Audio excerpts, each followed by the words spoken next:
Hello hi. അപ്പം ഇന്ന് രണ്ടാമത്തെ ദിവസമാണല്ലേ ഇലക്കറിയുടെ. അപ്പോൾ ഇന്ന് ഞാൻ എടുക്കാൻ പോകുന്നത് നമ്മുടെ പയറിൻ്റെ ഇലയാണ് കേട്ടോ. അതാ ഞാൻ മുകളിലോട്ട് പയറില എടുക്കാൻ കയറിയതാണ്. അതേ പയറൊക്കെ ഉണ്ടായി നിൽപ്പുണ്ട്, ഉണ്ടായി വരുന്നേ ഉള്ളൂ കേട്ടോ. അപ്പോൾ അതാ പയറിൻ്റെ ഇല അതുപോലെ പിച്ചിട്ട് എടുക്കുകയാണ്. അതുപോലെ പുഴു കുത്തിയത് ഇങ്ങനെ ഓട്ടയുള്ള ഇലയൊന്നും എടുക്കരുത്, നല്ല ഇല നോക്കിയിട്ട് എടുക്കണം.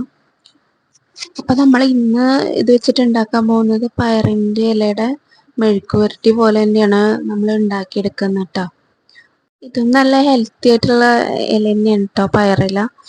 അപ്പൊ ഇന്നലെ ഇട്ട വീഡിയോ എല്ലാവരും കാണണം. അത് പൊന്നാങ്കണ്ണി ചീരയുടെ വീഡിയോ നമ്മൾ ഇന്നലെ ഇട്ടിട്ടുണ്ടായിരുന്നു. അപ്പൊ അതാ ഇനി നമ്മളെ ഇലയൊക്കെ പെട്ടെന്ന് ഇതുപോലെ പിച്ചി എടുക്കാം കേട്ടോ. അങ്ങനെ ഇലയൊക്കെ പിച്ചി കഴിഞ്ഞു. നിങ്ങൾക്ക് ഞാനൊരു സംഭവം കാണിച്ചു തരാം കേട്ടോ. ഇത് നോക്കി, ഇതാ അവിടെ ഒരു സാധനം ഒളിഞ്ഞു കിടപ്പുണ്ട്,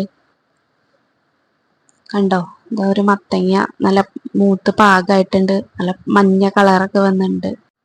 എന്തായാലും കുറച്ച് ദിവസം കൂടെ അതിവിടെ കിടക്കട്ടെ. അപ്പം അങ്ങനെ അതുമുള്ള ആയിട്ടുള്ള പയറെല്ലാം പൊട്ടിച്ചെടുത്തു. പയർ വെച്ചൊരു മെഴുക്ക് പുരട്ടിയും കൂടി ഉണ്ടാക്കാൻ വേണ്ടിയിട്ട്.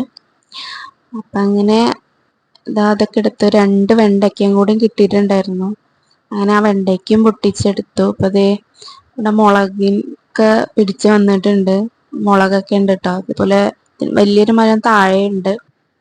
ഇത് നമ്മൾ ഇലയൊക്കെ നന്നായിട്ട് നോക്കി എടുത്തിട്ടുണ്ട്, പുഴു എന്തെങ്കിലുമൊക്കെ ഉണ്ടോയെന്ന് അങ്ങനെ നോക്കി കഴുകി എടുത്തിട്ട് ഇതാ ഇതുപോലെ ചെറുതാക്കി അരിഞ്ഞിട്ട് എടുക്കാം കേട്ടോ. പിന്നെ ഒരു ചട്ടി വെച്ചിട്ട് നമുക്ക് അതിലോട്ട് എണ്ണ ഒഴിച്ചു കൊടുക്കാം. എന്നിട്ട് അതിലോട്ട് കടുക് പൊട്ടിയതിന് ശേഷം പച്ചമുളക് ഇട്ടിട്ട് കുറച്ച് സവാളയും കൂടി അരിഞ്ഞ് ഇതുപോലെ ഇളക്കി കൊടുക്കുക. സവാള ഒന്ന് വഴണ്ട് വരുമ്പോഴത്തേക്കും ഉപ്പിട്ടിട്ട് അതിന് ശേഷം അതിലേക്ക് ഇതാ അരിഞ്ഞ് വെച്ചിട്ടുള്ള പയറിൻ്റെ ഇലയും കൂടി ഇട്ട് കൊടുക്കുക. കുറച്ച് ഇളക്കിയിട്ട് കുറച്ച് വെള്ളം കൂടി ഒഴിച്ചു കൊടുത്തിട്ട് അടച്ച് വെച്ചിട്ട് വേവിക്കുക. കുറേ 5 മിനിറ്റ് ശേഷം തുറന്നു നോക്കുമ്പോൾ വെന്തിട്ടുണ്ടാവും.